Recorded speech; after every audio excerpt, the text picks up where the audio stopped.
Hello everybody, Dr. Colby Jorgensen here, physical therapist with Revolutions Physical Therapy.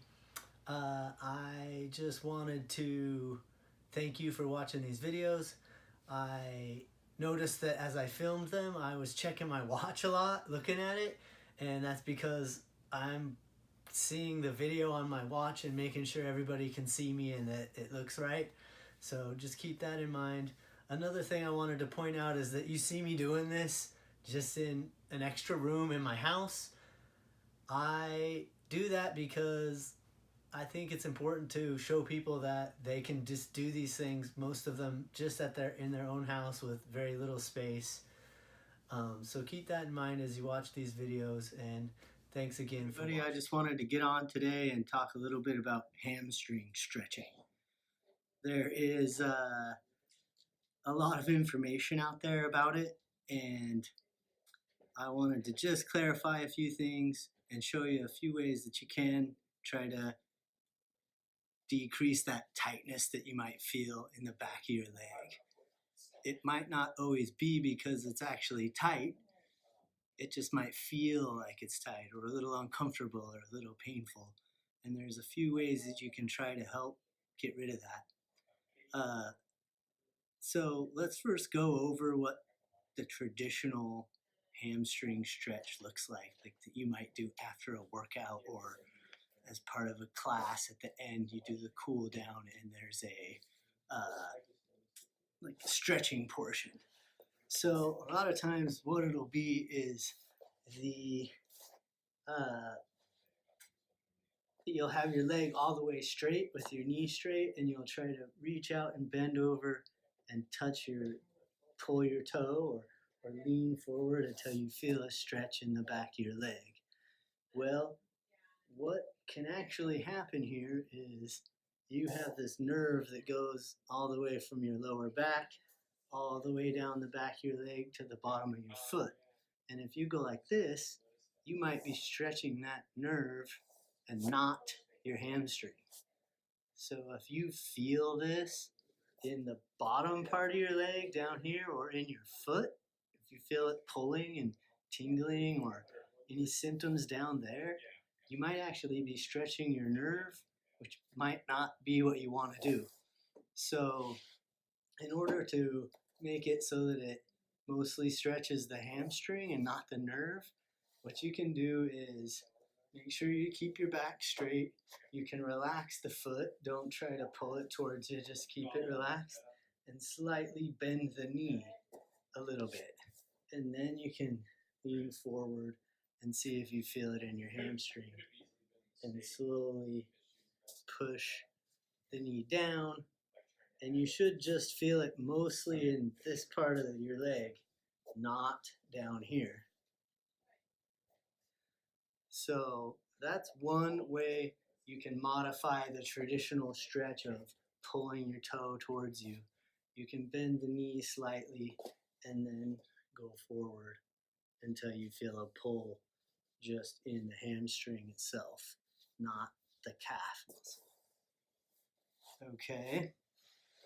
Another thing you can do is to grab a strap, put it on your foot. You can use a rope or a belt or anything really. And you can take the strap and pull it up, but it's the same thing. If you feel this in the bottom part of your leg or the foot, then it's probably pulling on that nerve more than it is the leg. Now, I would say holding the nerve there for long periods of time isn't a good idea, but if you want to just get it moving, one thing you can do is just go up and down with a little assistance. And that's going to glide the nerve and stretch the hamstring a little bit. And that might help you get rid of that feeling of tightness after a few repetitions of just going up and down. Now, you're not pulling hard on it. You're just bringing it up till you feel some resistance and back down. Again, you can point the toe and you might feel a little less stress on that nerve. Now, another thing you can do is get an actual rubber band that has some, you can stretch it, put it in the same place. Now what you're gonna do here is you're gonna push down on that and then let it come back. And that also might allow you to get a little more motion through the hamstring and bring the leg up higher as the more reps you do. You might test it when you first start to see how far you can lift it before it starts to bother you, and then do a few of these.